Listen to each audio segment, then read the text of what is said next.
Grèce, la crise politique empire de jour en jour. Le parti Nouvelle Démocratie a été incapable de former un gouvernement d'union nationale, tombant à court de 2 députés pour former une majorité parlementaire.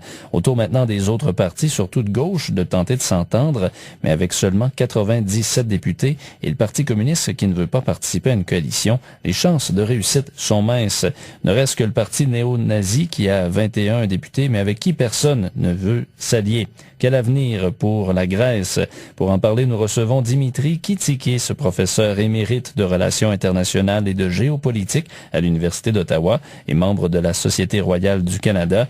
Il est également président de la Fondation publique Dimitri Kitsikis. Bonjour.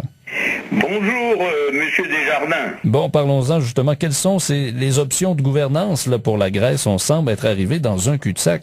Bon, écoutez, d'abord, il faut mentionner très rapidement 3 points.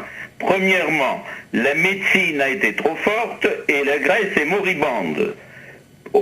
Austérité, mais pas de développement. Deuxièmement, les États-Unis, qui avaient créé l'Union européenne grâce au plan Marshall en 1948, pour défendre l'Europe contre le camp communiste de l'Est, essayent aujourd'hui d'affaiblir l'Europe.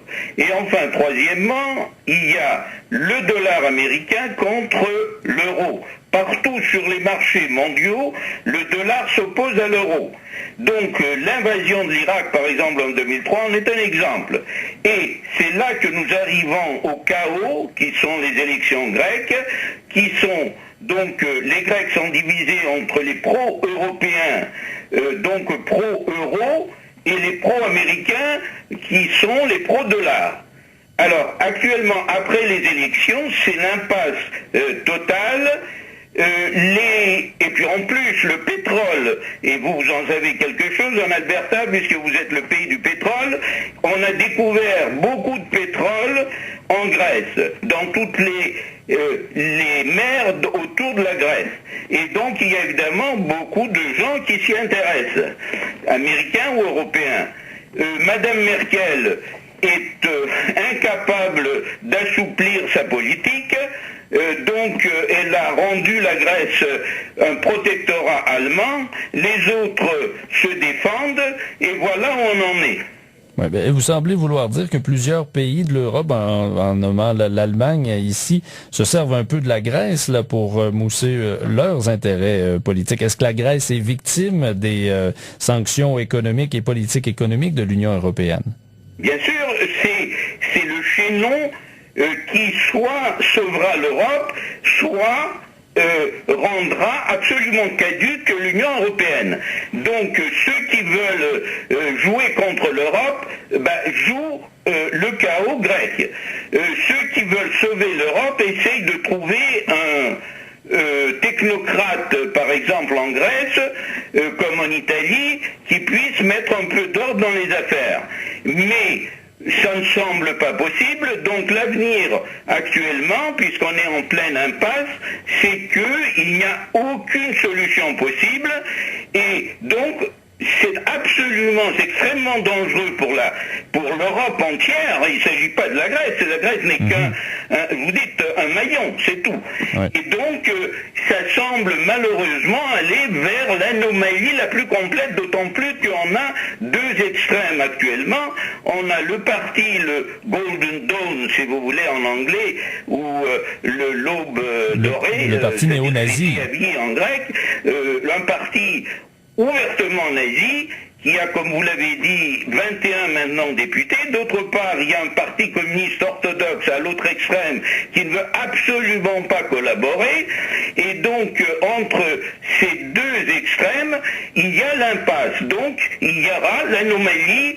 Et c'est sûr qu'on ne trouvera pas de Pronti en Grèce. Et donc, on aura... J'ose pas le dire, mais un ancien Premier ministre français l'a dit au mois de mars, coup d'État. Oui.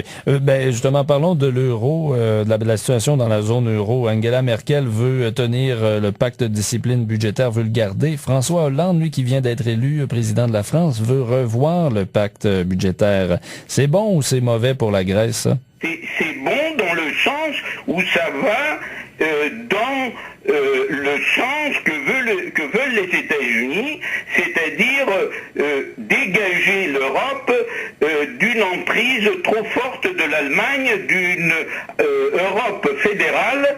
On ne veut pas de cette Europe fédérale qui vous prend la gorge. Le sens que veulent les États-Unis, c'est-à-dire, voyez, d'une emprise trop forte de l'Allemagne, Oui. Oui. Alors, je m'excuse, là, il y a eu un petit problème de téléphone. Bon. Oui. Alors voilà où on en est. Mais une Europe faible, c'est aussi mauvais pour les États-Unis. C'est tout à leur avantage que l'Europe succède. Non, plus maintenant. Ça l'était à un moment, parce que c'est grâce aux États-Unis que l'Europe a été construite, comme je vous ai dit, mais aujourd'hui, ce n'est plus possible. C'est ça que les gens ne comprennent pas. C'est qu'il y a une rivalité très forte entre le dollar et l'euro. Si le dollar perd au profit de l'euro, c'est la fin de la suprématie américaine. Toute la suprématie américaine, la politique américaine est fondée sur le dollar. Ouais. Pendant ce temps, Monsieur Kitsikis, pour terminer l'entrevue, les Grecs, eux, comment ça se passe en Grèce pour les Grecs là, qui sont pris dans tout ça? C'est dramatique, c'est absolument dramatique. Ils meurent presque de faim. Les pensions, les salaires sont coupés. Ils se suicident. Il y a eu dernièrement, les 2 dernières années, à peu près 2000 suicides. Voyez-vous? Ils sont pris en otage par cette crise politique. Ils sont pris en otage entre les deux, entre cette politique mondiale qui les dépasse complètement entre, comme je vous ai dit, le dollar et l'euro. Oui. Dimitri Kitsikis, professeur émérite de relations internationales et de géopolitique à l'Université d'Ottawa, membre de la Société royale du Canada et président de la Fondation publique Dimitri Kitsikis. Merci d'avoir été avec nous. Merci, M. Desjardins. Au revoir. Au revoir.